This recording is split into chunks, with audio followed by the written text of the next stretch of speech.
반갑습니다. 2021년 독서 아카데미 금요일 밤 함께 읽기의 즐거움 책 읽다 여행 진행하고 있는 김한주라고 합니다. 우리가 6월 4일부터 시작해서 15회 동안 독서 모임 12회 3회차 이제 작가님들 모시고 15회 오늘 마지막 날입니다. 마지막 날 지금 여기 보이시겠지만 황교익 선생님 모시고 강연 듣고 이제 질의응답하고 그렇게 진행될 겁니다. 강연 전에 지금 우리 금요일 밤 함께 읽기 즐거움 짧게 어떤 책들을 읽었는지만 한번 이야기하고 마이크를 이제 작가님한테 넘기도록 하겠습니다. 우리가 책 읽다 여행, 책을 읽다가 여행 간다 이런 뜻이라고 보시면 되고요. 이번에는 서울이라고 하는 장소를 지정해 봤습니다.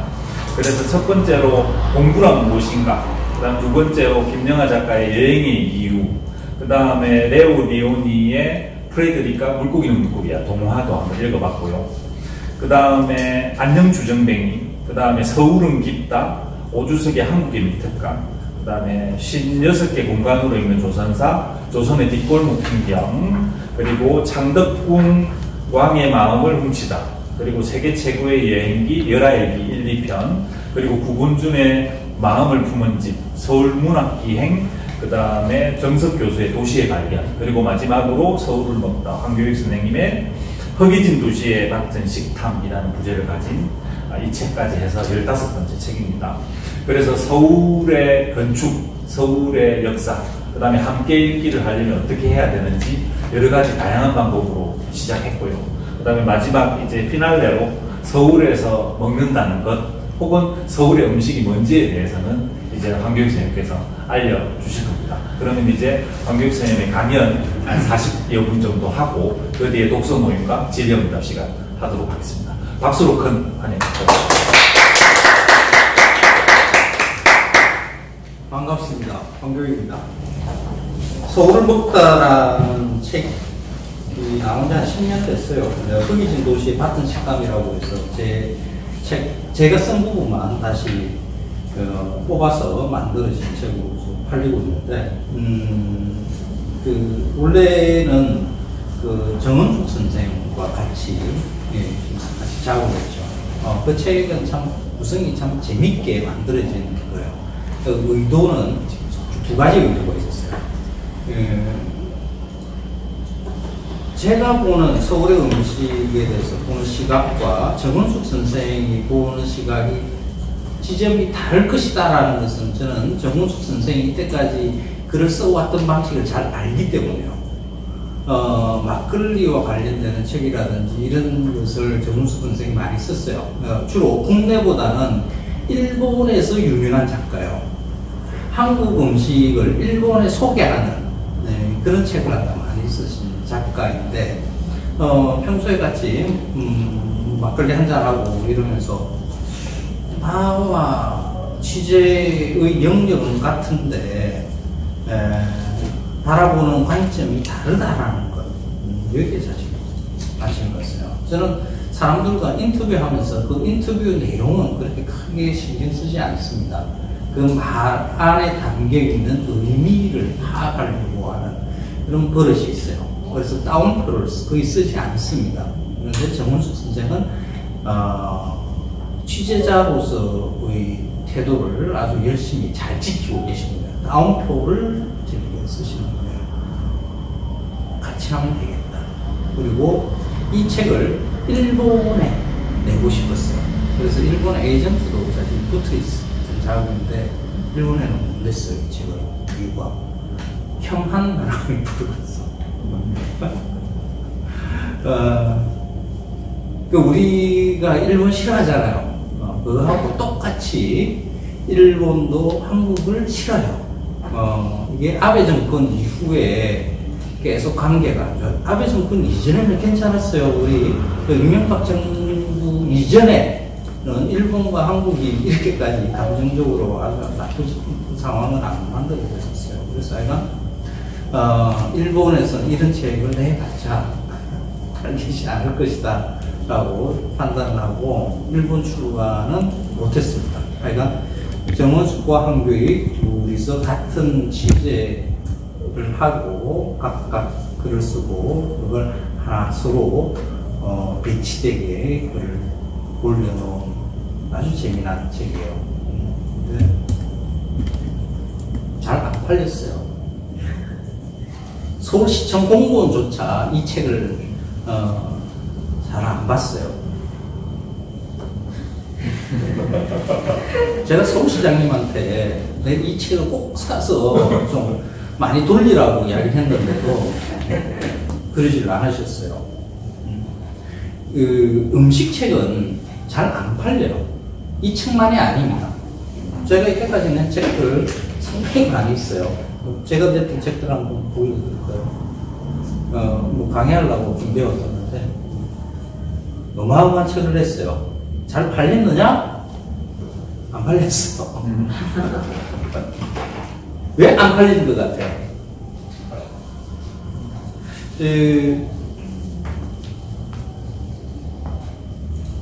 제가 쓰는 음식 이야기는 외국에 뭐 프랑스, 영국, 뭐 이런 뭐 중국 뭐 이런 희귀한 우리가 잘 알지 못하는 나라에 잘 알지 못하는 음식 이야기가 아닙니다.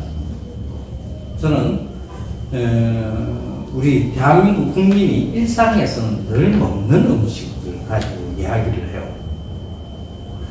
치킨, 떡볶이, 김밥 뭐 이런 거 가지고 이야기를 해요. 그 음식에 담긴 의미를 찾아내서 글로 기록을 합니다. 다 그런 책이에요. 우리 일상에서 먹어왔던 음식에 관련되는 이야기죠. 근데 이걸 독자 여러분들은 굳이 책으로 읽을 필요가 있을까? 라고 생각을 해요. 왜? 내가 잘 알고 있다라고 생각하세요. 떡볶이? 내가 평생 떡볶이를 몇 번 먹었는데 내가 신당동 떡볶이 내가 뭐 얼마나 자주 갔었는데 학교 안 내가 뭐 떡볶이집 뭐 여러 개 펼쳐놓고 먹으면 맛도 분별할 수 있어요. 요거는 뭐 어디 가게고 요거는 어디 가게고 이런 거 맞힐 수도 있을 정도인데 내가 떡볶이에 대한 글을 왜 읽어야 돼? 이거는 음식만 그런 게 아니에요. 우리가 가지고 있는 인간이 가지고 있는 무슨 오류 비슷한 건데, 착각 비슷한 건데, 자기가 늘 일상에서 즐기고 있는 것은 잘 안다라고 생각을 해요. 대한민국 남자들 중에 야구광 아닌 사람 없어요. 야구 잘, 축구도 잘 알죠. 같이 야구, 축구 보면 옆에 앉아 있으면 거의 뭐 했을까 수준이죠. 축구 감독 맡겨도 될 정도로 바삭하게 잘 압니다. 근데 축구책 팔릴까요? 야구책 팔리는 거 보겠습니까? 안 팔려요. 왜? 다 잘 알고 있다라고 생각해요. 영화? 영화책 잘 팔릴 것 같아요. 오동진 작가 뭐 이런 안 팔려요. 한국 사람들은 영화 참 좋아하거든요. 영화 열심히 보죠. 그래서 영화 잘 안다고 생각해요. 배우, 감독 뭐 이런 거 이야기를 할 때 보면 거의 영화 평론가 수준으로 이야기를 하잖아요. 그래서 영화 관련 책 안 봐요. 이게 원래 그 인간이라는 동물이 원래 그렇습니다. 자기가 주변의 일상에서 즐기는 것들은 잘 알고 있다고 생각을 하고 깊이 있게 들여다보는 작업을 하지 않습니다. 제가 이런 상황을, 인간의 이런 습관, 착각을 진작에 알았으면 제가 음식책 같은 거 안 썼을 거예요. 마크로니스트 안 했어요. 저는 이럴 줄 몰랐죠. 하다가 보니까 이렇구나 상황이.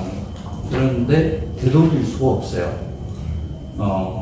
이미 마칼러니스트로 산 게 제 인생의 거의 절반을 차지해 버렸으니까 되돌릴 수가 없게 된 거죠. 여러분이 읽지 않아도 씁니다. 계속해서 앞으로 쓸 거고요. 제가 하는 일에 대해서 조금 이야기를 드려야만이 서울을 덮다라는 책을 읽으시면서 아 이런 의도로 썼구나 하는 것을 이해할 수 있을 겁니다. 제가 하는 일을 저는 마칼럼스라는 이름을 가지고 있지만은 정확하게는 푸드라이팅이라고 보면 됩니다. 음식에 관한 글을 쓴다. 김치에 관한 글, 밥에 관한 글을 쓴다. 이것도 한 영역이에요. 그런데 꼭 이 영역의 일은 사실 좁습니다. 제가 써놓은 많은 책들은 그 음식 그 자체에 대해서 써놓은 것도 많이 있긴 하지만은 음식을 먹는 사람들에 대한 이 생각은 뭐 제 스스로 만드는 것은 아니고요. 여러 음식과 관련되는 그 음식 인문학이라고 할 수 있는 영역에 제 앞에 있었던 여러 국내는 없고요. 외국에 계신 여러분들이 써놓은 글들을 보고 아이디어를 얻은 거죠. 이런 것들이에요. 또 음식문화의 수수께끼라는 책이 있어요. 작가 이름은 갑자기 기억이 안 나죠? 인류학자, 미국의 인류학자. 그분이 중국 사람은 번데기를 먹는다는 것에 대해서 써놓은 어떤 식으로 써놓느냐 그러면 그 번데기에 대해서 쓰지를 않아요.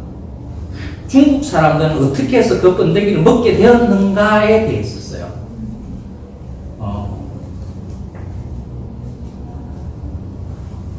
그 음식을 통해서 그 인간 사회를 들여다보는 일을 하는 거죠.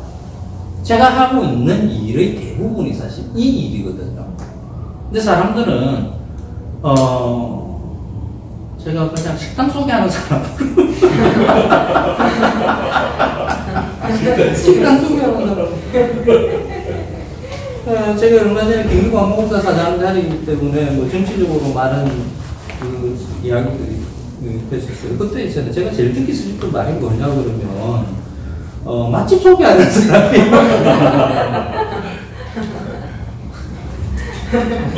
맛집 소개하는 사람이 왜 관광공사 사장을 하냐?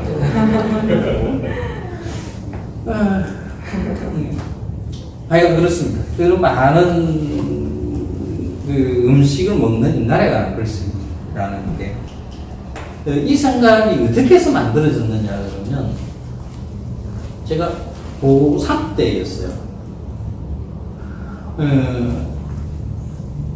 저는 고등학교 선생님이 저보고 글을 잘 쓴다라고 이야기를 하는 바람에 이게 사실 선생님이 그 학생들한테 이런 말을 함부로 하는 건 아니에요. 되게 중요해요. 인생을 하다가 많이 바꿔놓습니다. 그래서 저는 문학가가 될 수 있을 것이라고 생각하고 시인이나 소설가가 될 수 있을 거라고 생각을 하고 학교 공부는 그렇게 하지 않고 시, 소설책 이런 것들만 열심히 봤었어요. 그건 문학소년이라고 보면 돼요. 근데 고등학교 때 학원이라는 그때 당시에 중고생들을 위한 문예 잡지가 있었어요. 제가 중고등학생일 때 1970년대도 역시 학부열이 대단했었어요. 아이들을 공부 열심히 시켜가지고 대학 보내고 명문대 보내서 출세시켜야 된다는 이 부모들의 결정은 지금의 부모들과 하나 다른 게 없었어요. 그런데 다른 지점이 하나 있었다 그러면 적어도 문예 잡지가 있고 그 문예 잡지를 읽는 중고생들이 있었다라는 것. 지금과 다른 점이에요. 지금 중고생들은 시험치는 기계잖아요.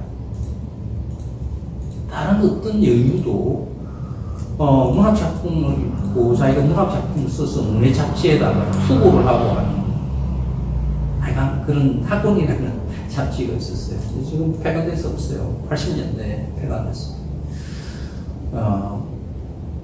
그 잡지에서 그때 당시에 아주 유명한 문학가들이 중고생 때 쓴 작품들을 묶어서 별책 도록으로 보내줬어요. 그걸 읽는 순간 아, 나는 문제가 없구나. 그분들의 작품은 정말 놀라운 수준이었어요. 중고생 때 쓴 작품이 이미 기성문예인들보다 훨씬 뛰어난 작품이었어요.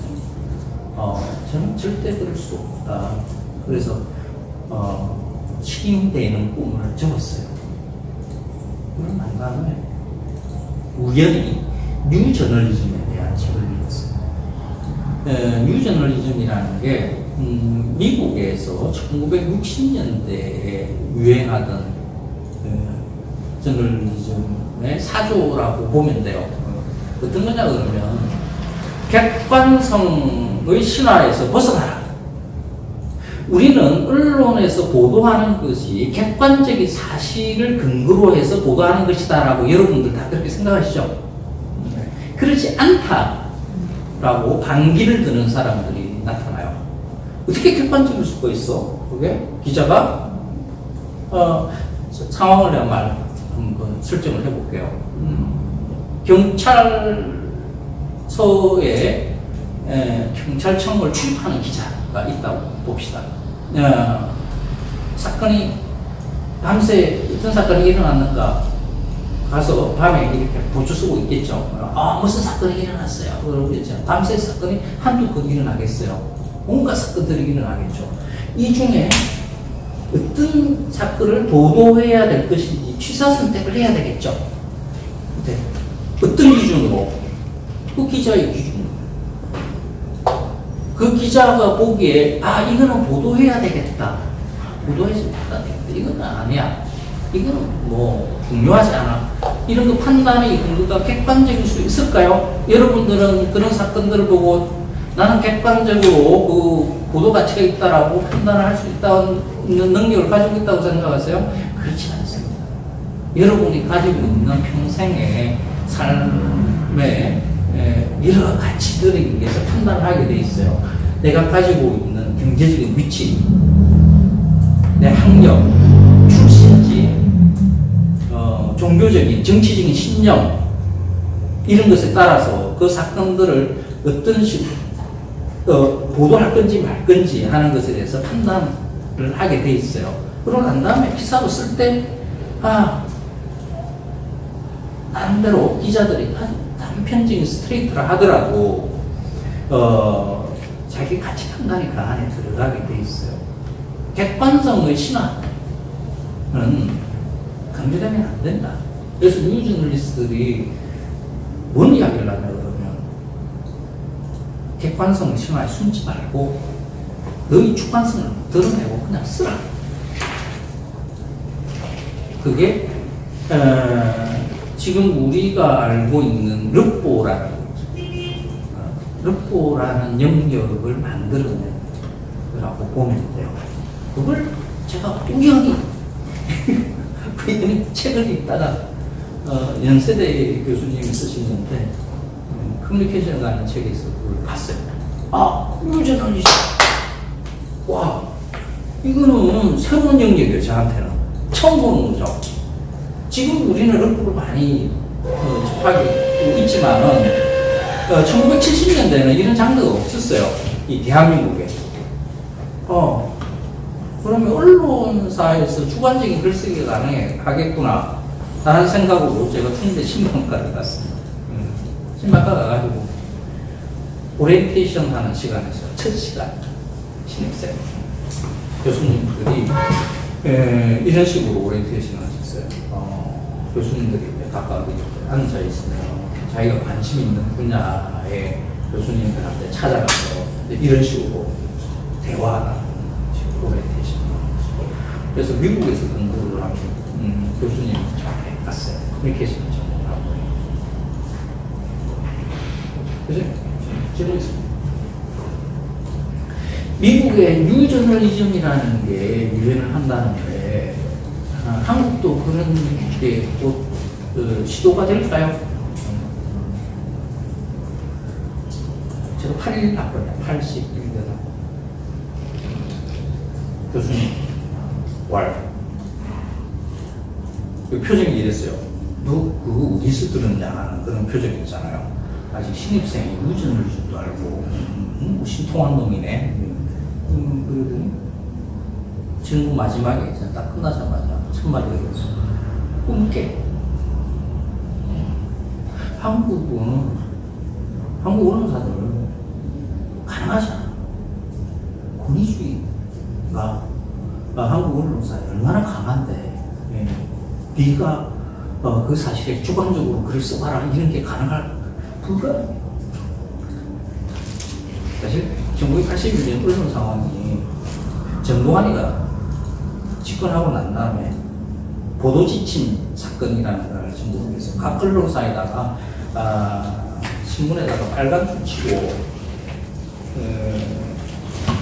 기무사에서 군인들이 나와서 신문지에다 빨간 줄 칠 때 지적이 있거든요. 이런 상황에서 뭐 뉴저널리즘 이게 뭐 말이나 되는 이야기겠어요. 그게 말이나 되는 이야기겠어요. 그 교수님이 좀 황당한 분 들어왔다 이렇게 생각했어요. 근데 제가 이 생각을 멈춘 적이 없어요. 저는 지금도 뉴저널리즘의 입장에서 서서 글쓰기를 해요. 그때 제가 받은 그 충격이, 글쓰기에 대한 충격이 워낙 크기 때문에 제가 저널리스트이기는 한데 조금 다른 태도를 취하고 있는 주관이 너무 강하지 않아? 하고 사람들이 여기는 이유가 여기 있습니다. 네.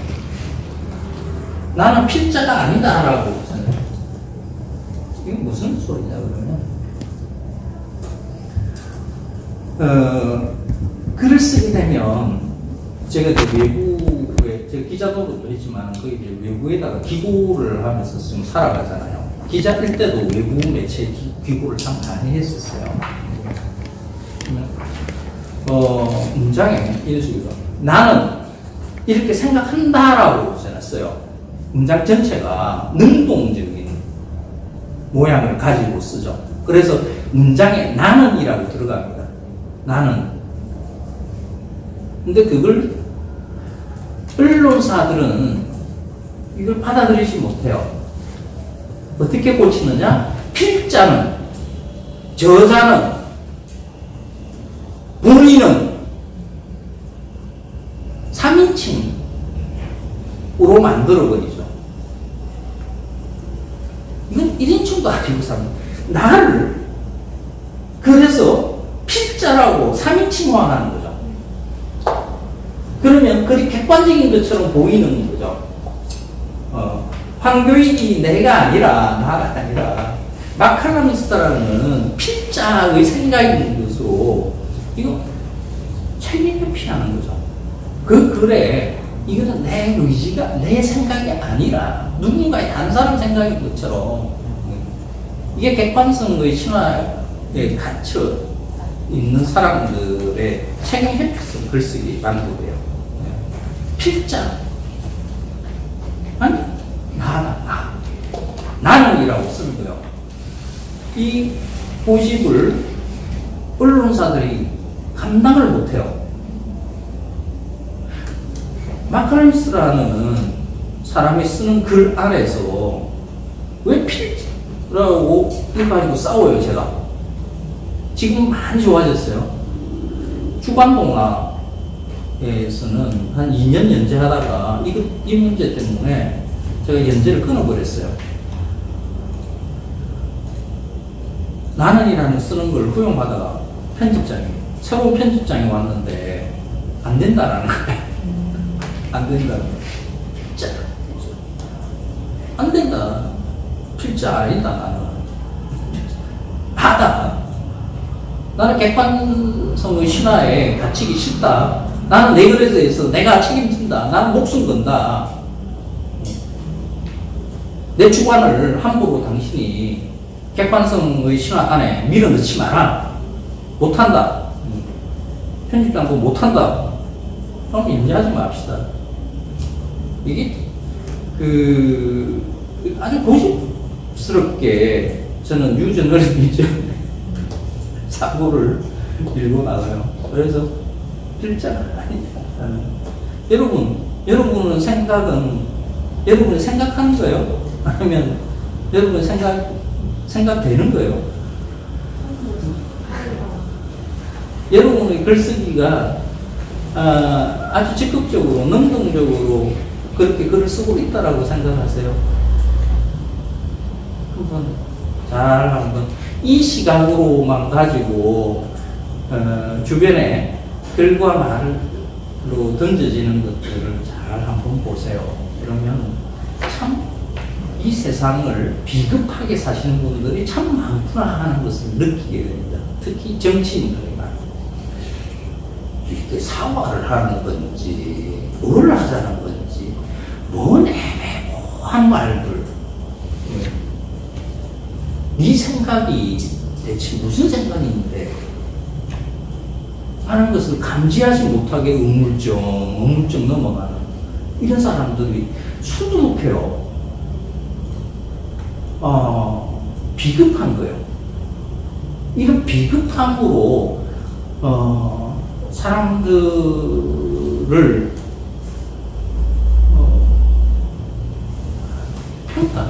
본격적으로 평가하는 것을 피해 나가는 거죠.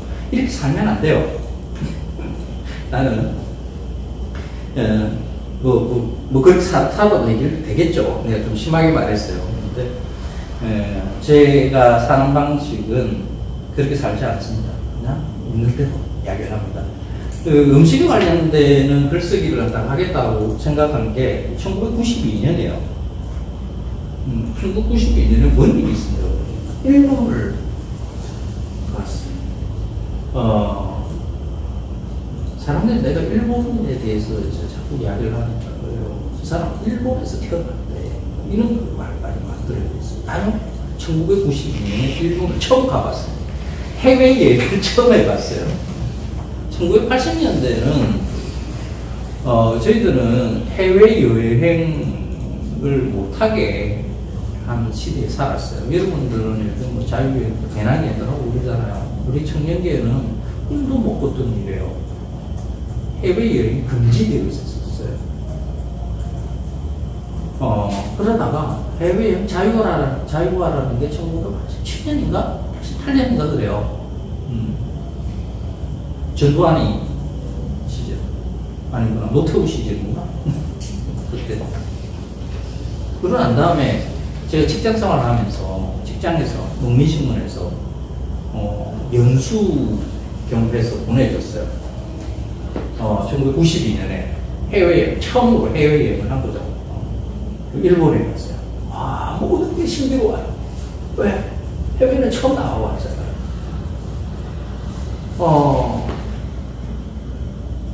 호텔에서 텔레비전을 트는데 텔레비전에 있잖아요. 온통 음식 방송을 하는 거예요. 지금 우리나라에 먹방들 하는 거 있잖아요. 그게 그렇죠. 우리 잘 알고 뭐 맛대맛 이런 거 있잖아요. 일본 프로그램 그대로요. 그때도 일본 원판 맛대맛을 봤죠. 막 최종으로 결정하는 거 냄비 뚜껑 막 날아가고 이런 거 있잖아요. 그대로 우리가 다 복사한 거예요. 와, 음식 먹으면서 맛있어요. 어떻게 있잖아요. 1992년에. 그래서 처음에는 저는 그걸 보고 일본 사람들 이상해 라고 생각했어요. 왜? 우리는 보지 못하는 거니까. 그때 당시에는 우리는 아침에 오늘의 요리 뭐 이러면서 한봉재 선생 뭐 이런 분들이 나와서 요리 강습하는 거 이런 게 다 있거든요. 서점을 갔어요. 서점 갔더니 온통 음식책인 거야. 음식 뭐 식단 숙배책 뭐 이런 것들도 있지만 그거 말고 본격적인 음식 문학책들 이런 것들이 쫙 깔려 있어요. 음식 만화도 무슨 일이지? 일본 사람만의 특이한 일인가? 일본 사람들이 음식 이야기를 나누는 걸 이렇게 좋아하나? 일본만의 현상인가? 서점에 써가지고 좀 생각을 했었어요. 이 선배들이, 제가 신문방송학과를 그 선배들이 대중문화에 대해서 이런 식으로 이야기했던 걸 머릿속에 떠올렸어요. 한국의 대중문화는 일본에 딱 20년 뒤처진다. 20년 간격으로 쫓아간다. 그때 당시에 텔레비전 그 PD 작가들 그 사람들이 부산으로 몇 박 며칠 있어요. 출장들 가고 그랬어요. 부산에. 일본에 안 가고 부산에. 왜? 일본 방송 보려고. 일본을 못 가고 부산 가가지고 부산에서는 일본 방송이 잡혀요. 텔레비전이. 그래가지고 외관방에 앉아가지고 맨날 매치 그걸 생돌면서 보는 거예요. 뺏기기 하는 거죠. 뺏기기. 왜? 일본이 지금 인기 있는 것은 금방 우리도 인기 있어. 스테지와 아이들 나왔어요. 그거 있잖아. 일본 패션 잡지에 있는 거 있잖아. 그대로 복사해가지고 넣는 거예요. 스테지와 아이들 옷이. 저도 일본 관련되는 책자를 뒤집다 보면서 그걸 발견을 한 거죠. 오! 스테지와 아이들하고 옷이 똑같네? 많은 부분이 일본 걸 복사해오는 거죠. 자, 나는 일본 걸 복사해오는 방식이 아니었어요. 뭘 봤냐, 그러면, 우리도 이렇게 되겠네? 우리도 음식에 대해서 음식 관련되는 책 열심히 만들고 음식 되는 만화도 등장할 것이고 음식 관련되는 여러 방송 영상들이 쫙 깔릴 것이다. 1992년에 일본에서. 그래? 그러면 지금 준비하면 되겠네? 20년 우리가 시차가 있다 그러지만 우리가 그때 생각에는 이런 게 있었어요. 한 10년 정도 격차가 나지 않을까? 그러니까 일본이 한 20년 앞서거든요. 우리 한 10년 정도 이만큼 따라왔으니까 10년 정도 준비를 하면 일본 비슷한 게 되지 않을까? 상황이 만들어지지 않을까? 그래서 열심히 준비하겠어요. 음식 관련되는 모든 책들을 가져와가지고 읽기 시작하고 음식 관련된 책들이 없어요. 그래서 뭐 인류학이나 뭐 이런 데서 논문들 가져와서 읽기 시작하고 식용과 뭐 이런 데 있는 책들, 전공서적들 이런 거 다 가져와서 다 읽고 또 이과 공부죠 그런 거는. 내가 뭐 이래저래 공부할 것도 별로 없어요. 책자가 많지 않으니까 그때 당시에는. 그렇게 해서 처음 나온 책이 2000년에 맞따라갈까 하는 책이 지역의 향토 음식들에 관련된 책이죠. 안동 흑제사파 뭐 이런 게 어떻게 해서 이랬는가 좀 새로운 시각들을 보여주는 명작이 들어가요. 희귀본이다. 이 책을 다시 복간하자고 지금 와서 하는 분들도 계세요. 아주 훌륭한 책인데 역시 안 팔려요. 안 팔렸어요. 디자인 하우스에서 책이 나왔어요. 그러고 난 다음에 음식과 관련된 본격적으로 취재를 해 나가는 것들은 많은 일이 있어요. 2009년에서 2012년 사이에 여러분들이 네이버에서 가장 흔히 보는 컨텐츠 중에 하나예요. 8도 19경이라는 그 컨텐츠예요. 궁금하면 이런 식으로 검색해 보면 돼요. 서울 설렁탕 검색하면 네이버 지식백과에 뜨는 게 있을 거예요. 그거 제가 써놓은 거예요. 제가 사진 찍고 볼 수 있고. 뭐, 요즘 토랑철이죠. 곡성 토란, 이렇게. 곡성이 주요 산지예요. 그러면 그 곡성 토란을 사진과 글로서 쭉 이해하기 쉽게끔 써놓은 게 있어요. 그걸 3년 작업을 했어요. 한 150여 건. 네. 글고 사진으로 네이버 지식백과 올려져 있어요. 그럼 이런 작업들을 쭉 해오는 거죠. 그러다가 제가 대중하고 처음으로 얼굴을 많이 알려지는 게 2015년이에요. 수요미스케. 사실 저는 수요미스케 안 나가려고 했어요. 왜? 연애 오락 프로그램이잖아. 전문가는 연애 오락 프로그램에 나가면 전문가로서의 권위를 잃어요. 전문가의 권위는 만만하게 보이면 안 되는 거거든요. 근데 연애오락 프로그램은 만만하게 봐요. 만만하게 사람을 만들어줍니다. 그래서 우리가 그 신동엽 씨 이야기할 때 신동엽 씨 이렇게 말 안 하잖아요. 동엽이 이렇게 이야기하잖아요. 그죠? 여러분, 여기 신동엽 씨라고 다 이렇게 종칭까지 쓰면서 이야기한 경우 있나요? 없잖아요. 신동엽이 말이야. 동엽이가 말이야. 동엽이 친구예요. 다이걸 남대. 근데 아이가 연예인이니까 연애 오락부로는 아니고 그렇게 친숙해지는 거거든요. 그럼 제가 어떻게 돼요? 황교익 교육이다. 그러면 제가 하는 말에 대한 본의가 상식. 그래서 제가 안 나간다고 뻗쳤어요. 안 나간다고. 그랬더니 작가하고 PD가 쫓아다니면서 그래서 첫 회만 나가고 그래요. 첫 회만 나와달라고 했어요. 근데 처음에 이 수요일 씨께 첫 회 보신 분 기억할 거예요. 저는 손님으로 나가요. 첫 회 녹화하는데 이분도 그냥 보면 안 되겠구나. 연애 오락 하시는 분들한테 음식 이야기 그냥 맡기면 산으로 가겠구나. 그래서 그냥 하자. 그렇게 해가지고 제가 우려했던 게 그대로 드러났어요. 제가 가지고 있는 전문가로서의 본인은 땅바닥에 떨어졌어요. 많은 분들이 저를 연예인으로 알아요. 그거 좋은 거 아니에요? 그러는데 절대 그렇지 않습니다. 착각하시는 거예요. 그러니까 한국에서 이런 게 있어요. 얼굴 많이 알려지고 텔레비전 자주 나오면 성공한 것이라고 보잖아요. 착각이에요. 전혀 그렇지 않습니다. 불편하기만 하고요. 돈 많이 벌 것 같죠? 그런 거 아니에요. 돈 많이 못 벌어요. 유명한, 아주 유명한 동엽이 정도 돼야 돈 벌죠.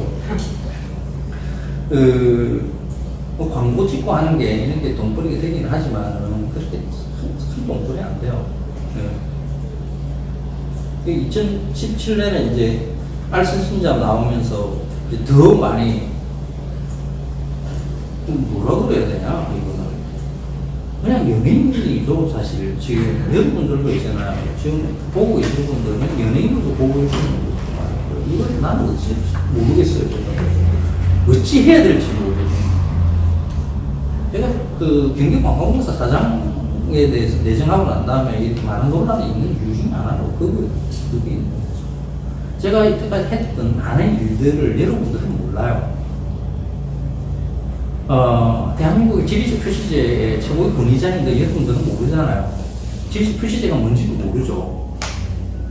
지명 플러스 품명으로 되어 있는 명칭을 법률적으로 보호하기 위한 WTO에서 트립스 규정에 의해서 우리가 되어 있는 여러 법에 의해서 등록하는 그에 관련되는 책자를 농식품부에서 만든 책자의 저자가 저고요. 알기 쉬운 지리적 표시제라는 책자. 그걸 갖다가 지금 생산자들한테 열심히 교육시켜가지고 많은 지리적 표시 제품을 만들어 놓은 사람이 저거든요. 모르죠, 여러분들. 지역 경제 활성화를 위해서 제가 지역 브랜드 만들고 뭐 하는 거 이런 일을 하다가 하는 사람이라는 거 여러분들 모르죠. 그러니까 제가 하는 전문 영역이 있거든요. 이제 음식 마카로니스트 일도 이제 그 안에 포함되어 있는 거예요. 근데 이걸 수요미 식회에 나오는 바람에 맛집 소개나 하는 사람. 정치인들도 그래요. 모르지. 모르면 뒤져보면 될 거 아니에요. 한국에서 어떤 일을 하는 사람인가를 갖다가 좀 뒤져보면 잠시 한 10분 정도만 뒤져봐도 알 수 있을 텐데 안 돼 있어요. 하여간 그렇게 해서 제가 많은 책을 썼어요.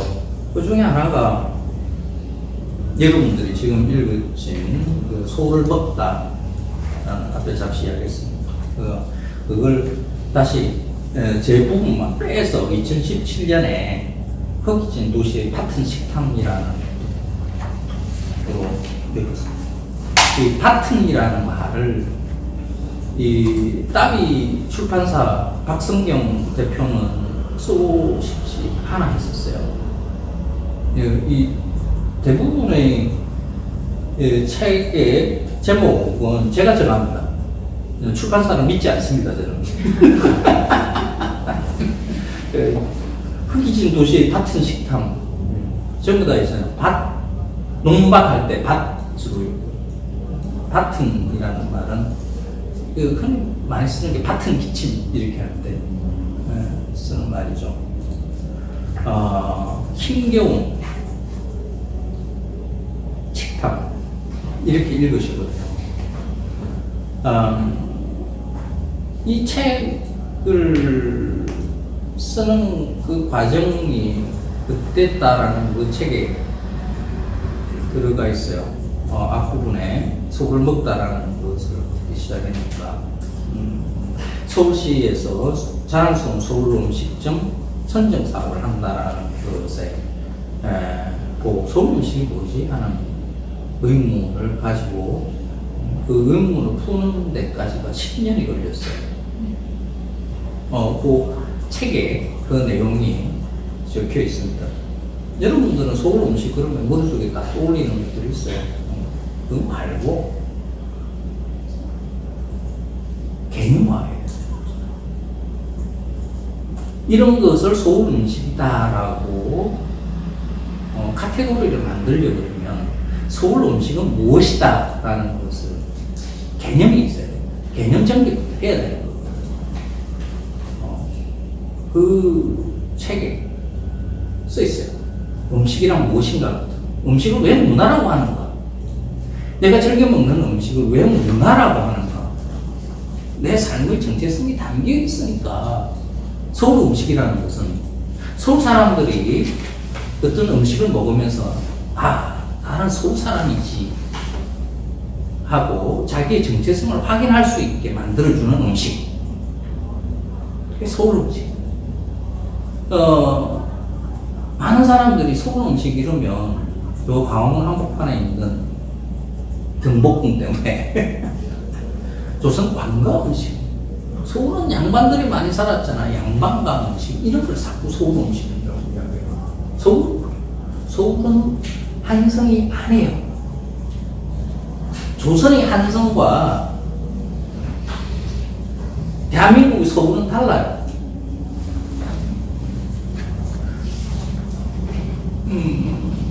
같은 자리에 있기는 있었어요. 그죠?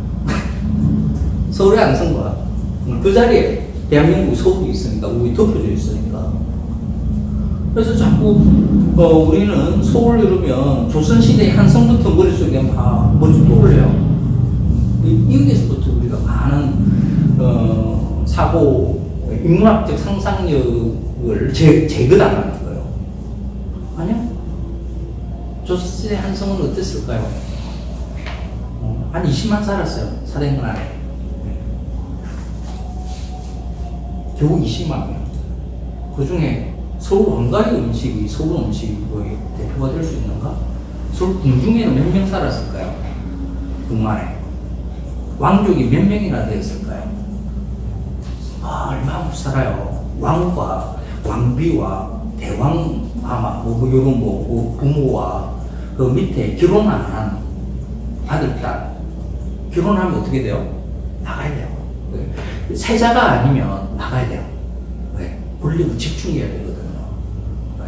세자 착공되면 그 나머지의 그 군들 있잖아. 몽군 이런 것들은 목숨만 부지해도 다행이에요. 죽여버리는 거예요. 집중. 몇 명 안 돼요. 조선 왕가가. 여기다가 밑에 뭐 관료들 궁 안에 몇 명. 그 사람들이 먹었던 음식이 어느 의미가 있을까요? 조선 전체가 한 1000만 정도 된다고 이야기를 해요. 인구가. 1000만 중에 몇 명, 몇십 명이 먹었던 음식이 뭔 의미가 있을까요? 문화적 의미가 있나요? 나는 없다고 봐요. 양반? 조선시대 초기에 한 5% 정도가 양반이었어요.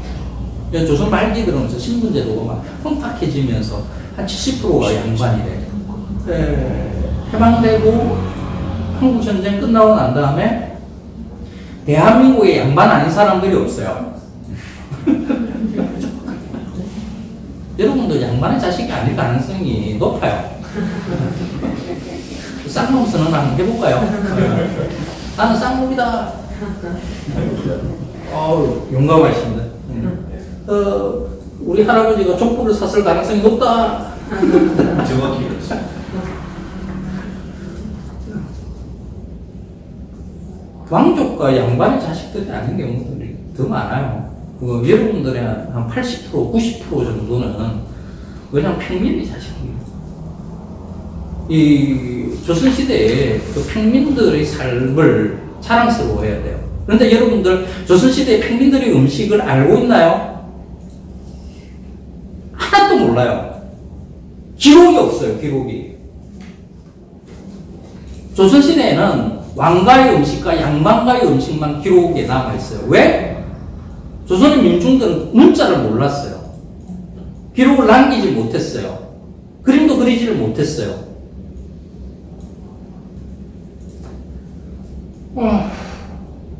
조선의 궁중에서 요리를 한 사람들은 숙수라고 이야기를 해요. 궁중 요리사. 숙수. 전문 요리사예요.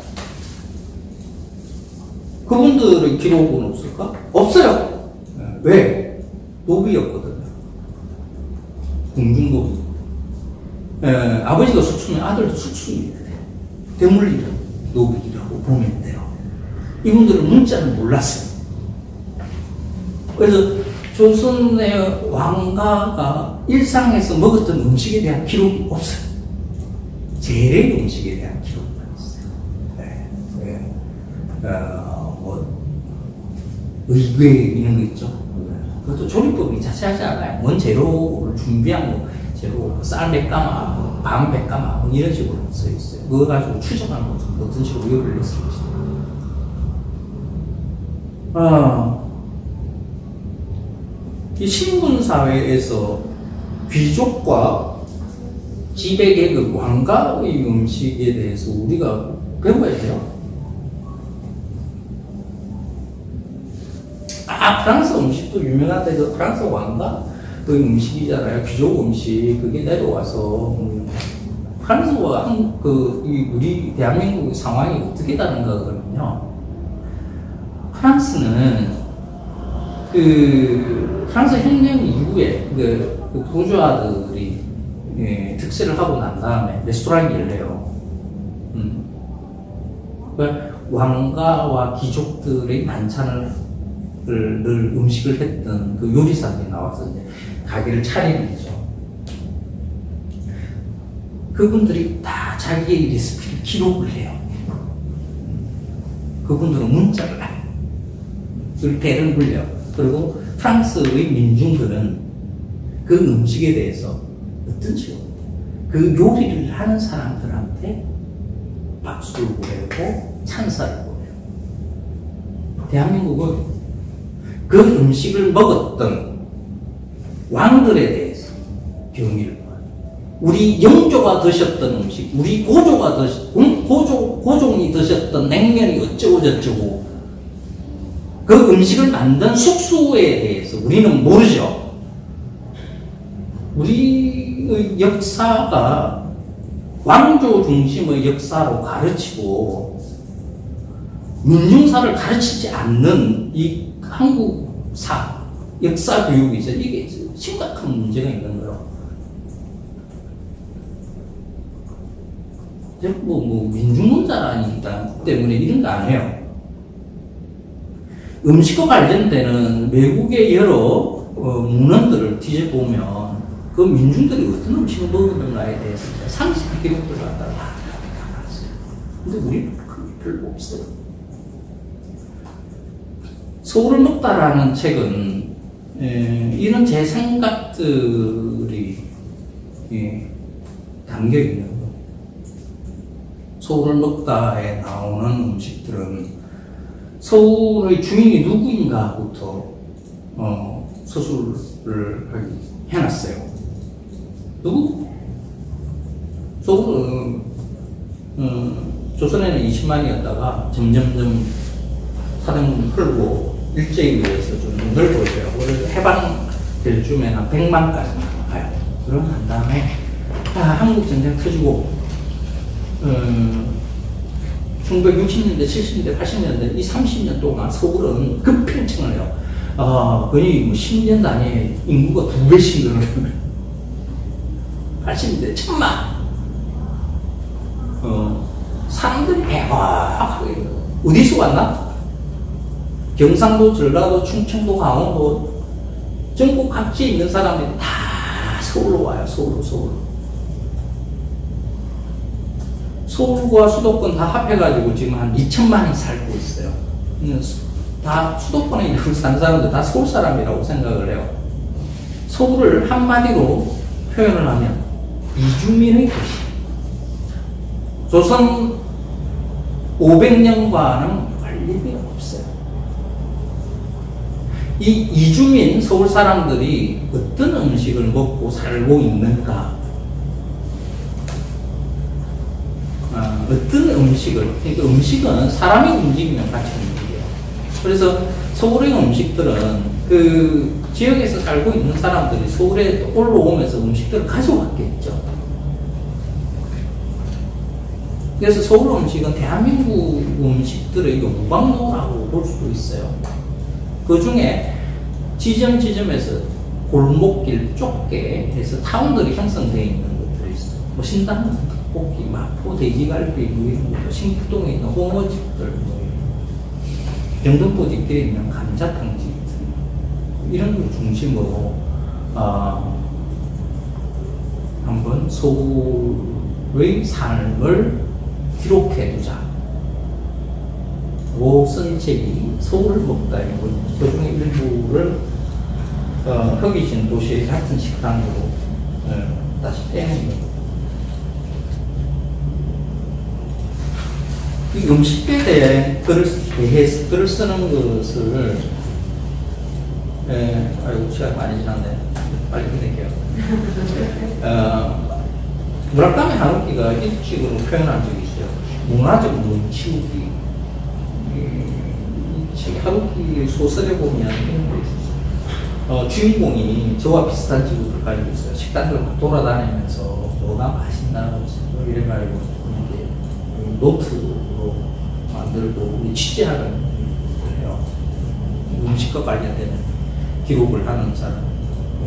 여기에서 이제 그 같이 다니는 사진 기자하고 둘이서 앉아가지고 이야기를 나누는 것 중에 하루키만 그 주인공이 이 일은 누구든지 할 수 있어. 제가 그래요. 제 일. 식당 가서 음식 먹고 이렇게 기록하고, 내 산지 가가지고 생산되는 거 기록하고 하는 거. 누구든지 할 수 있어요. 뭐 대단하게 뛰어난 뭐 지각이 필요한 것도 아니고, 그냥 부지런하면 돼요. 새벽같이 일어나서 겨울에 찬바람 맞으면서 배도 타고 가는 이런 부지런함만 있으면 돼요. 누구든지 할 수 있어요. 수많은 사람들이 이 영역에 들어와서 일을 하려고 하는 이유도 거기에 있습니다. 누구든지 할 수 있어. 누구든지 눈치울 수 있잖아. 눈치우기가 똑같아요. 누구든지 할 수 있는 일. 그러니까 이 음식에 대해서 글 쓰는 거는 그냥 문화적 눈치우기야. 누구든지 할 수 있는데 그냥 치우는 거야. 이걸 장정인 씨가, 소설가 장정인 씨가 문화적 낙엽 치우기라는 말로 바꿨는데 이게 표절이다 아니다 이렇게 말했어요. 장정인 씨가 표절할 리가 있나요? 그걸 알고 독자 여러분들 하루키가 쓴 거 아시죠? 뭐 이러면서 있잖아. 낙엽으로 바꾸는 거라고 보면 돼요. 제가 하는 일이 그래요. 문화적 눈치우기예요. 여러분들도 다 할 수 있는 일 정도 그 일을 하는 거예요. 근데 이걸 조금 멋있게 해보려고 다른 사람과는, 여느 사람과는 좀 다른 시각들을 가지려고 많은 노력들을 하고 있다라고 보시면 돼요. 저는 뭐 맛있는 음식, 그럴듯하게 차려지는 음식들, 이런 고사스러운 음식들에 대해서 별 관심 없습니다. 사실 제가 일상에서 먹는 음식들에 그런 음식들도 많이 있어요. 한 끼에 몇십만 원짜리 음식, 몇십만 원짜리 와인 놓고, 저 같은 나이에 있고 저 같은 정도의 사회적 지위에 오르면 있잖아요. 그 조화로운 음식들 먹습니다. 그거 저 사진첩 다 찍습니다. 야, 이런 고급한 음식 먹고 나면 콩나. 미식가. 저는 미식가 아니에요. 그런 관심 없어요. 그냥 대중이 일상에서 먹는 음식. 그 중에서도 가장 낮은 것에 대해서 관심이 있어요. 2011년 8월 20일 날 제 블로그에 있었는데 제가 블로그 닫혔어요. 달아놨어요. 온갖 공격들을 다 해대가지고 이 제 블로그에 음식에 대한 기록이 어마어마하게 많거든요. 보물창고요. 방송 작가들이 제일 좋아하는 블로그인데. 이 감자탕 뼈입니다.